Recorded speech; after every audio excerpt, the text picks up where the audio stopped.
বুকে শক্ত শক্ত ফুটো করে ঠিক ভাষায় বলতে পারছি না।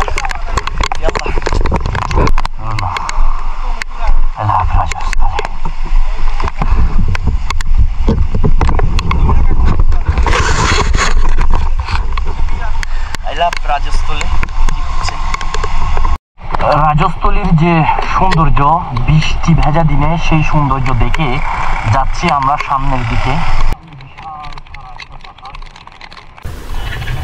আমাদের আজকের ভিডিওটি হচ্ছে বাঙ্গালহালিয়া থেকে। বাঙ্গালহালিয়া থেকে ডান দিক দিয়ে যে রুটটি চলে গিয়েছে সেই রুটটি ধরে আমরা সোজা বান্দরবনে চলে যেতে পারবো, কিন্তু আমাদের উদ্দেশ্য ছিল রাজস্থলী এবং পারোয়া, সেজন্য আমরা বাম দিক থেকে বাঁক নিয়েছি। বাম দিক থেকে আমরা ধীরে ধীরে যাচ্ছি। তবে আজকের ভিডিওটা বেশ চ্যালেঞ্জিং হতে চলেছে আমাদের জন্য। বিশেষ করে যারা আপনারা গত পর্বটি দেখেছেন তারা বুঝতে পারবেন, কাপ্তাইতে ভিউ পয়েন্ট থেকে আমরা যখন সামনের দিকে রওনা হচ্ছিলাম তখন 100 বৃষ্টি ছিল, আর 100 ভারী বৃষ্টির মাঝে আমরা রওনা হয়েছি রাজস্থলীর দিকে। আসলে অনেকে আমাদেরকে বারণ করেছিল না যাওয়ার জন্য, তারপরেও আমরা বাধ্য হয়ে অনেকটাই এই সৌন্দর্য দেখার জন্য আমরা সামনের দিকে যাচ্ছিলাম। হঠাৎ যেতে যেতে আমাদের মনে হলো না, বৃষ্টি এবার খুব ভারীভাবে পড়ছে, সেজন্য আমরা একটু আশ্রয় নিলাম। আমরা ঠিক এই যে ডান পাশে একটি আশ্রয়স্থল রয়েছে যেখানে আমরা দাঁড়ালাম, এবং পাশে একটি চায়ের দোকান আছে, সেখানে আমরা কিছুক্ষণ নাস্তা সেরে নিলাম এবং স্থানীয়দের সাথে একটু গল্প সল্প করে নিলাম। 15-10 বিরতির পর আমাদের যাত্রা আবার শুরু হচ্ছে ভারী বৃষ্টিতে। মোটরসাইকেলে হেলমেটে যখন আসলে ঝিরিঝিরি বৃষ্টি পড়ছে, সামনে কুয়াশার মতো দেখা যাচ্ছে সামনের পথগুলো, পাহাড়ি পথ, তখন আমরা আসলে বুঝলাম না এটা আমাদের জন্য সামনে কি অপেক্ষা করছে। এটা আসলে ভ্রমণ নয়, আমি বলবো এক অভিজ্ঞতা এবং রোমাঞ্চতা। আমরা বের হয়েছিলাম মূলত ওই দিক থেকে বাঙ্গালহালিয়া হয়ে রাজস্থলী, তারপর পারোয়ার দিকে। এই পুরো রুটটি যেন আমাদের প্রকৃতির জন্য অন্যরকম এক রহস্য সৌন্দর্য অপেক্ষা করছিল। আসলে বিশেষ করে বৃষ্টির জলে পিচ্ছিল হয়ে যাওয়া রাস্তা, মাঝে মাঝে পাহাড়ি ডল বেয়ে হঠাৎ যে প্রাণীগুলো নেমে আসছে রাস্তায়, তা দেখে আমরা প্রায় ভেবে নিয়েছিলাম বেশ ভয়ঙ্করতা আমাদের জন্য অপেক্ষা করছে। কিন্তু সেই ভয় ছিল এক ধরনের টান, এক ধরনের টিকে থাকার আনন্দ।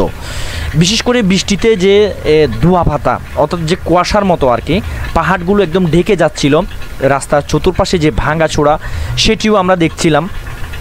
এক অদ্ভুত মুক্তির অনুভূতি যাচ্ছিল আমাদের মনে। আমাদের বাইকগুলো কখনো স্লিপ করছে, কখনো কাদায় পড়ছে, একদম বৃষ্টিতে তো ভিজে একাকার হয়ে যাচ্ছে আমরা। পাহাড়ের এক একভাবে আসলে দাঁড়িয়ে প্রকৃতির দিকে তাকিয়ে যেন নিজেকে নতুন করে চিনেছি আমরা বারবার। প্রকৃতি যেন আমাদেরকে হাতছানি দিয়ে ডাকছে, বেশ সামনের দিকে আসো, সৌন্দর্য উপভোগ করো, এমনভাবে। আসলে কখনো এমন ভয়ঙ্কর দিনে যদি আমরা এই রাস্তাটি উপভোগ না করতাম, তাহলে হয়তো এই সৌন্দর্যটুকু আমরা আসলে মুগ্ধ থাকতাম। আসলে এই ভ্রমণটা আমাদেরকে যেমন ভয় পাশ কাটিয়ে এগিয়ে যাওয়ার মানে প্রকৃতির যে আসল রূপ সেটি দেখিয়েছে, তেমনি আমাদের মাঝে অন্তত বৃষ্টির দিনে রাজস্থলী পারোয়া ঘুরে আসার যে সৌন্দর্য সেটিও আমরা একই সাথে উপভোগ করেছিলাম খুব রোমাঞ্চতার সাথে। বাঙ্গালহালিয়া থেকে রাজস্থলী ভিউ পয়েন্টের দূরত্ব আপনাকে যদি মোটরসাইকেলে বলি তাহলে চলবে আপনার 8 থেকে 10 কিলো মতো মোটামুটি, এবং অন্যভাবে গেলে আপনি হয়তো 7 থেকে 8-এর মধ্যে পেতে পারেন এর কিলোমিটার। তো আসলে কিলোমিটারটা ব্যাপার না, ব্যাপারটা হচ্ছে বৃষ্টি। এই বৃষ্টির কারণে আমাদের যাত্রাপথে অনেক কষ্ট পেতে হয়েছে। তবে কষ্টকে আমি তেমন কষ্ট বলবো না, কারণ এই বৃষ্টির মাঝে আমরা যে সৌন্দর্য উপভোগ করেছিলাম, যে বৃষ্টির মাঝে এক চ্যালেঞ্জিং দিন উপভোগ করেছিলাম, সেটি আসলে আমাদের যে কষ্ট সেটি আমাদের মিটিয়ে দিয়েছে মোটামুটি। তো আসলে দেখতে পাচ্ছেন আপনারা যে রাস্তার দুপাশে যে মাটিগুলো আসছে, সে মাটিগুলো আসলে আসছে পাহাড় থেকে, লাল মাটি দেখতে পাচ্ছেন। সে মাটিগুলো আসার কারণে রাস্তার মাঝে রাস্তাগুলো বেশ পিচ্ছিল হয়ে যাচ্ছিল। সে পিচ্ছিল হওয়ার কারণে আমাদেরকে আরও একটু চ্যালেঞ্জিং হচ্ছে আমাদের যাত্রা। আমরা আসলে অপেক্ষা করছিলাম কখন আসবে সেই রাজস্থলী ভিউ পয়েন্টটা, কারণ আমরা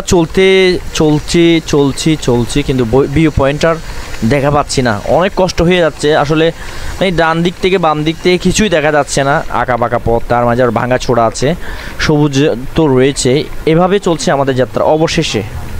অবশেষে দেখা পেলাম আমরা রাজস্থলী ভিউ পয়েন্টের। আল্লাহ রাজস্থলী, যেটা দেখার জন্য আমরা অধীর আগ্রহ নিয়ে বসে আছি।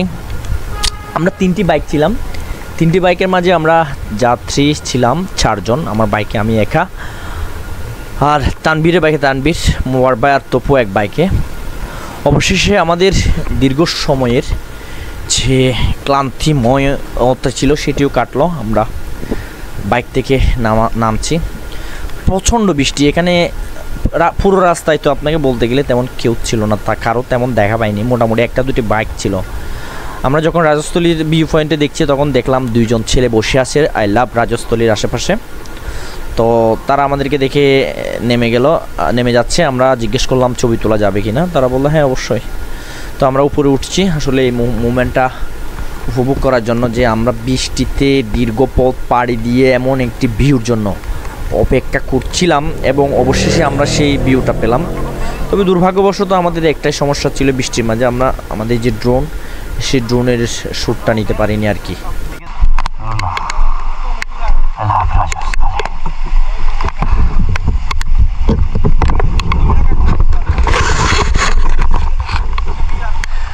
রাজস্থলী কি হচ্ছে,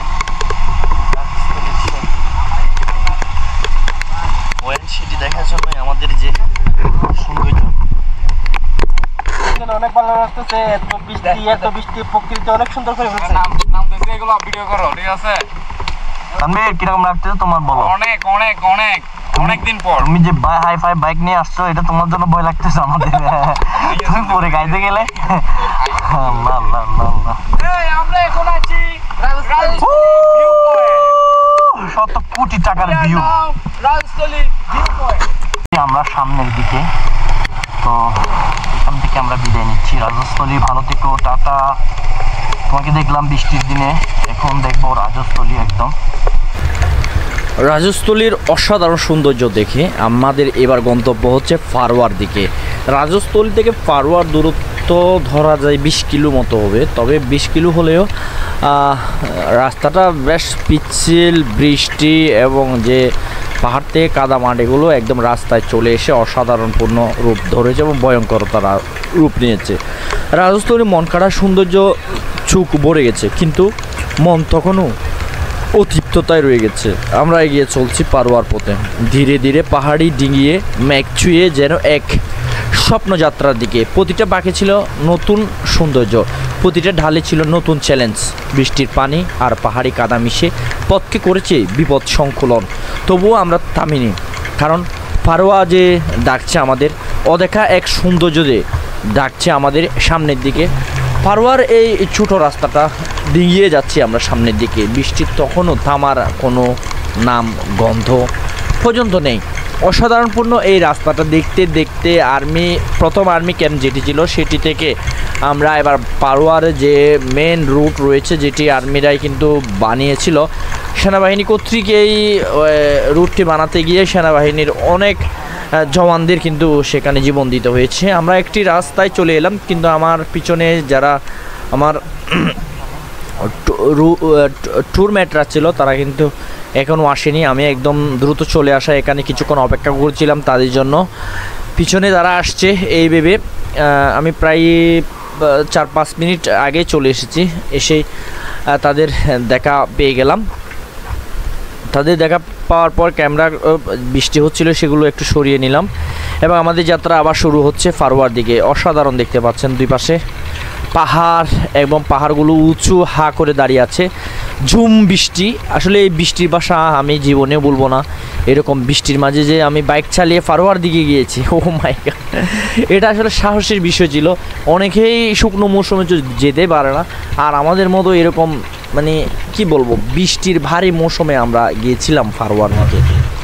ফারওয়ার রুটে তখনও কিন্তু কাজ চলছিল। আমরা যখন যাচ্ছিলাম তখনও প্রায় 20-25 কিলো অসাধারণ একটি রাস্তার মাঝে যে কাজগুলো আমরা দেখে দেখে যে তার দুপাশে যে সৌন্দর্য সেগুলো দেখে দেখে আমরা যাচ্ছিলাম। তবে আমাদেরকে সতর্ক থাকতে হচ্ছে, রাস্তার মাঝে যে কাদাগুলো এসেছে সে কাদাগুলো বেশ লেপটানো ছিল এবং পিচ্ছিল ছিল। এই পিচ্ছিলগুলো আমাদেরকে ডেঞ্জারাস মুখোমুখি হচ্ছিল। আমরা তারপরও এই বিপদ কাটিয়ে আরও সামনের দিকে যাচ্ছিলাম। এই সৌন্দর্য এবং ডেঞ্জারাস মুহূর্তগুলো কাটিয়ে আমরা সামনের দিকে যাচ্ছিলাম। যে আমাদের জন্য কী সৌন্দর্য এবং কী ভয়ঙ্করতা অপেক্ষা করছে তা আমরা কিন্তু এখনও পর্যন্ত জানি না। আমরা একটি পাহাড়ে দাঁড়িয়ে গেলাম। সেই পাহাড়ে দাঁড়িয়ে চতুর্পাশে দৃশ্যগুলো দেখলাম। ওহ মাই গড, কী যে বলবো আপনাদের, এখানে দাঁড়িয়ে পিছনে দেখা যাচ্ছিল না এই জন্য যে পিছনে শুধু দেখা যাচ্ছে কুয়াশার মতো আর ম্যাগের মতো। এভাবে আমাদের বাইকেও কিছুটা সমস্যা ছিল, সেটা হচ্ছে স্টার্টজনিত, মানে অতিরিক্ত বৃষ্টির কারণে আমাদের এক একটা সমস্যা হচ্ছিল, কিন্তু আমরা সেগুলো প্রকৃতিগতভাবে নিয়মে আমরা সেগুলো সমাধান করে সামনের দিকে যাচ্ছি। এই জায়গা থেকে ও আল্লাহ, কী যে বলবো আপনাদের, এই দৃশ্যটা হয়তো ক্যামেরার মাঝে খুব বেশি ভালো দেখা যাচ্ছে না, কিন্তু সরাসরি বাইক থেকে নেমে এই দৃশ্য দেখলাম, সেটা আসলে অতুলনীয়। এবার আমরা সামনের দিকে যাচ্ছি, কিন্তু সামনের দিকে যে আমাদের জন্য কি ভয়ঙ্করতা অপেক্ষা করছে সেটি কিন্তু আমরা এক মুহূর্ত পর্যন্ত জানতাম না। আমরা প্রায় ফারুয়ার যে ভিউ পয়েন্ট অর্থাৎ জিগজাগ পয়েন্টের আগ মুহূর্ত চলে এসেছিলাম। তার সামনে একটি আর্মি ক্যাম্প আছে, সেটির নাম হচ্ছে অনেকটাই, আমি যদি ভুল না বলি তাহলে হচ্ছে মিতিঙ্গা আর্মি ক্যাম্প। এই আর্মি ক্যাম্পের কাছাকাছি আমরা যখন চলে এসেছি, এই আর্মি ক্যাম্পে আমরা একটু সমস্যার সম্মুখীন হই। সেটি হচ্ছে আমাদেরকে তারা জিজ্ঞাসা করেছিল আমরা কোথায় যাচ্ছি। তো আমরা যেহেতু স্থানীয় না, সেজন্য আমাদেরকে অনেক প্রশ্নের সম্মুখীন করেছিল। অনেক প্রশ্নের সম্মুখীন করার পর তারা বলল যে সেখানে যাওয়া যাবে না। তারা বলল আমরা যদিও এখান থেকে অনুমতি দিই, সামনে যে আর্মি ক্যাম্প রয়েছে সেখান থেকে আপনাদেরকে ফিরিয়ে দেবে। অবশেষে আমরা মিতিঙ্গা যে আর্মি ক্যাম্প রয়েছে সেই মিতিঙ্গা আর্মি ক্যাম্প থেকে ব্যাক করলাম। সেখানে কয়েকটি দোকান রয়েছে, সেই দোকানে আমরা কিছুক্ষণ অবস্থান করলাম, চা নাস্তা সারলাম এবং আমাদের যে স্বপ্নের যাত্রা ছিল সেটি যে ফারুয়ার যে জিগজাগ পয়েন্ট, সেখানে আমরা যেতে পারলাম না। তবে তারা বলল আপনারা না যাওয়াই ভালো হবে, কারণ এখানে রাস্তার কন্ডিশন তেমন ভালো না, আর পাহাড়ি জনপদের যে বিপজ্জনক সমস্যা, মানে সন্ত্রাসী কায়দার যেগুলো সন্ত্রাসী রয়েছে সেগুলো সমস্যা তো আছেই, আরও অনেক সমস্যা তারা আমাদেরকে আসলে বর্ণনা করতে চাচ্ছে না। তো আমরাও ভিডিওতে হয়তো সেভাবে বলতে পারছি না, আপনারা হয়তো বুঝে নেবেন কী সমস্যা ছিল। তারপরেও সেখানে আমরা নিচে নেমে অনেকক্ষণ অপেক্ষা করছিলাম। এক পরিচিত ভাই ছিল আর্মিতে, তাকে দিয়েও কথা বলেছিলাম, কিন্তু কোনো কাজের মতো কাজ হলো না আর কি। ও আল্লাহ, বৈশিষ্ট্য দিয়ে কত উঁচু ঠিক বাসায় প্রকাশ করা যাবে না। এটা বের আল্লাহ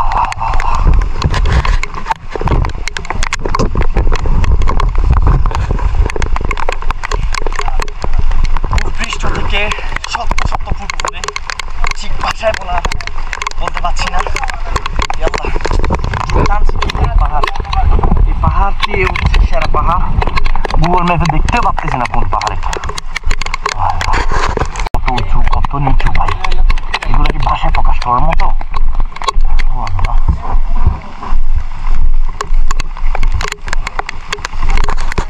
আসলে ফারওয়ারের সৌন্দর্য দেখে মন বলছিল থেকে যাও, কিন্তু বাস্তবতা বলছিল ভিন্ন কথা। বাস্তবতা বলছিল যে এখান থেকে চলে যাও। যাই হোক, আসলে ফারওয়ার যে জিগজাগ পয়েন্ট আমাদের জন্য,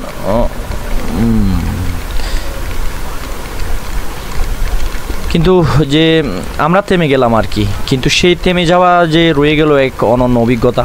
এই জায়গাটাও যেন বলল ফিরে এসো আবার একদিন, যখন সময় হবে অনুকূলে। আমরাও বলছি যদি এই ফারওয়ার যে প্রশাসনিকভাবে যদি খুলে দেয়, তাহলে এই সৌন্দর্য দেখার জন্য অবশ্যই আরও একবার আসবো।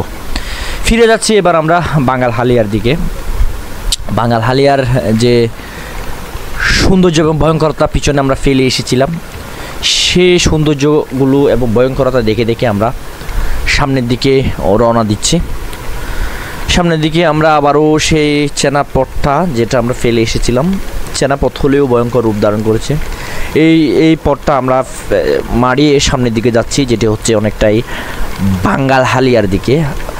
সে রাজস্থলী আর কি, রাজস্থলী হয়ে বাঙ্গালহালিয়ার দিকে যেটি আমরা এসেছিলাম সেদিকে আমরা যাচ্ছিলাম।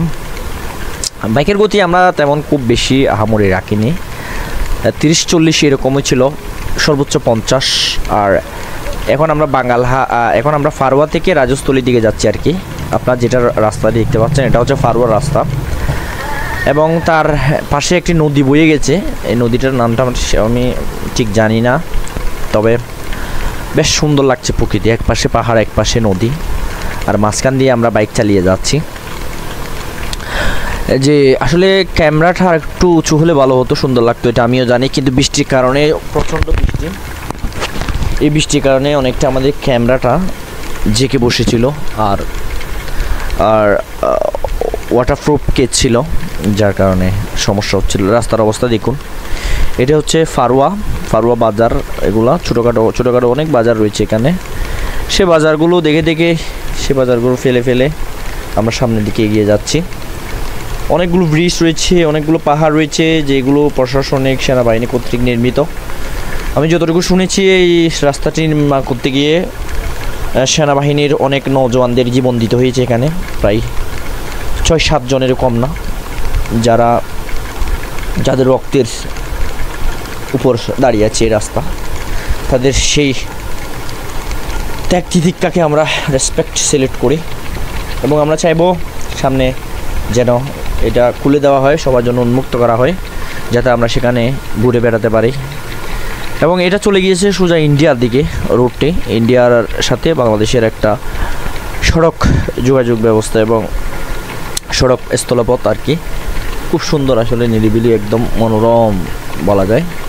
যাই হোক, আমরা আস্তে আস্তে চলে এসেছি বাঙ্গালহালিয়ার দিকে, ফারুয়া ফেলে বাঙ্গালহালিয়ার দিকে চলে যাচ্ছি।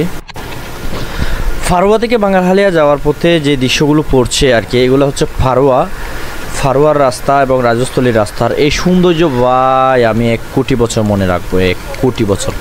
বান্দরবন থেকে অনেক বেশি সুন্দর আমি বলবো, বান্দরবনেও আমি গিয়েছি এরপরে, কিন্তু তার আগে যে সৌন্দর্য আমি দেখছি, আসলে ফারুয়ার সৌন্দর্য আসলে হয়তো বর্ণনায় বললে খুব কম হয়ে যাবে।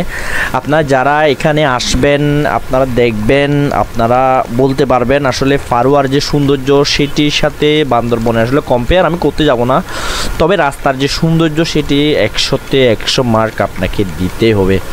আমরা আসলে আঁকা বাঁকা পথগুলো মারিয়ে সামনের দিকে যাচ্ছিলাম রাজস্থলী হয়ে। আপনারা ক্যামেরায় হয়তো দেখেছেন রাস্তাগুলো অনেক নিচু নেমে যাচ্ছে, আবার আকাশে উঠে যাচ্ছে, আবার নিচে নেমে যাচ্ছে, এভাবে আমরা মানে উঁচু নিচু মারিয়ে সামনের দিকে যাচ্ছি। আর রাস্তাগুলো একদম কি বলবো আপনাকে, সাপের মতো একে বেঁকে যাচ্ছে।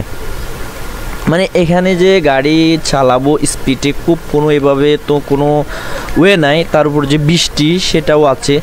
আমরা সর্বোচ্চ যে আঁকা বাঁকা পথগুলো রয়েছে সেখানে আমরা 20-30-এর মধ্যে চালিয়েছি। এখানে মাইলস্টোনে দেখতে পাচ্ছেন আপনারা, এখানে কোনো নাম্বার বা মাইলস্টোনের কোনো সংকেত নেই, কারণ মাইলস্টোনগুলো এখনও পরিপূর্ণতা পায়নি, অর্থাৎ যে কাজগুলো রয়েছে সেনাবাহিনী সে কাজগুলো চলছে।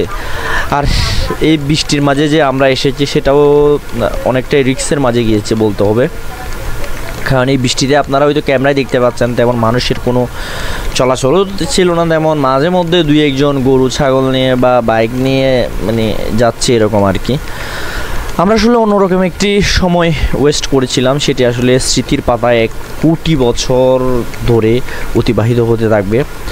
আমরা গরু দেখেছি, ছাগল দেখেছি, আমরা অনেক মানে জীবজন্তু দেখেছি রাস্তার মাঝে এই বৃষ্টির দিনে, যেগুলো আসলে হয়তো ঘরের মধ্যে বা রুমের মধ্যে আবদ্ধ থাকলে সেগুলো হয়তো দেখতাম না। আমরা আস্তে আস্তে বাঙ্গালহালিয়ার দিকে আগাচ্ছি, বাঙ্গালহালিয়ার পথে আমরা যাচ্ছি। তো বাঙ্গালহালিয়া যখন আসছি তখন আমাদের প্রায়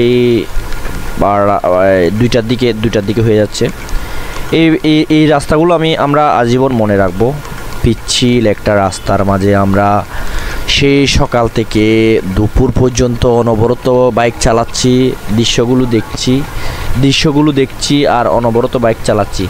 এই স্মৃতিটা আসলে হয়তো আমি যদি ক্যামেরা করে না আনতাম তাইলে হয়তো খুব বেশি দিন মনে থাকতো না, কিন্তু যে এখন ক্যামেরাতে আসছে তো সেগুলো আমরা অনেক বছর হয়তো মিস করতে পারবো। আপনারাও দেখছেন রাস্তার মাঝে কীভাবে নুড়ি পাথর এবং যে মাটিগুলো আছে সেগুলো মারিয়ে আমরা সামনের দিকে যাচ্ছিলাম। ভয়ঙ্করতা ছিল বেশ, তবে মনের মাঝে অদম্য সাহস ছিল। আমরা সেই সাহস নিয়ে বের হয়েছি এবং সেই সাহস নিয়ে আমরা ফিরে আসবো ইনশাল্লাহ। সেটিও আমাদের মনে ছিল যে আমরা সুস্থ মতে যাচ্ছি, আবার সুস্থ মতে ফিরে আসবো, সেটি আমাদের একান্ত ইচ্ছে ছিল। এবং এই রাস্তার দৃশ্য হয়তো আপনাদেরকে না দেখালে হয়তো আপনারা বুঝতে পারতেন না যে বৃষ্টির মাঝে যে আসলে কোনো টার্গেট করলে সেটি পূরণ করা যায়। আমাদের টার্গেট ছিল, কিন্তু আমাদের অন্যভাবে হয়তো আমরা ফেসে গিয়েছিলাম, যার কারণে আমরা বাঙালহালিয়া আসতে হয়েছে। এটি হচ্ছে বাঙালহালিয়া বাজার। অবশেষে আমরা বাঙালহালিয়া ব্যাক করেছি। বাঙালহালিয়া যখন ব্যাক করেছি তখন আমাদের প্রায় 2টা বাজে। বাঙালহালিয়া যখন 2টা থেকেও আর বেশি সময় যখন অতিবাহিত হলো, তখন আমাদের কী দেখার অবস্থা এমন ছিল, আমরা আসলে বাঙালহালিয়া ভালো একটি হোটেল খুঁজছিলাম যে খাওয়া দাওয়া করার জন্য। তারপর আমরা একটি হোটেল পেলাম সামনে, যে হোটেলে আমরা আমাদের দুপুরের খাওয়া দাওয়াটা সেরেছি। আসলে আমরা খুব ক্ষুধার্ত ছিলাম, খুব হাংরি ছিলাম। আমরা আসলে যা পাবো তাই খাওয়ার অবস্থা ছিল, কারণ আমরা বাঙালহালিয়া এবং বাঙালহালিয়ার আগে যে রাজস্থলী এবং পার্বতে আমরা কিন্তু কোনো বিরতি দিইনি, চাও খাইনি। এটি হচ্ছে আমাদের রেস্টুরেন্ট। আমরা এই রেস্টুরেন্টে খাওয়া দাওয়া সেরেছিলাম। খাওয়া দাওয়ার মান খুব খারাপ বলবো না, আবার খুব বেশি ভালো বলবো না, যথেষ্ট পরিমাণ ছিল আমাদের জন্য। এই ছিল আমাদের চতুর্থ পর্ব। আগামী পর্ব দেখার আমন্ত্রণ রইল আপনাদেরকে। সাথে থাকবেন বান্দরবন অবধি। এরপর আমরা রওনা দেব বান্দরবনের সেই ভিডিওটি আপনারা দেখবেন আশা করছি। আমাদের ইমন ব্লগ ফেসবুক ইউটিউবে সাথে থাকবেন। আল্লাহ হাফেজ, দেখা হচ্ছে সামনের ভিডিওতে। বান্দরবন 000, বান্দরবন 000।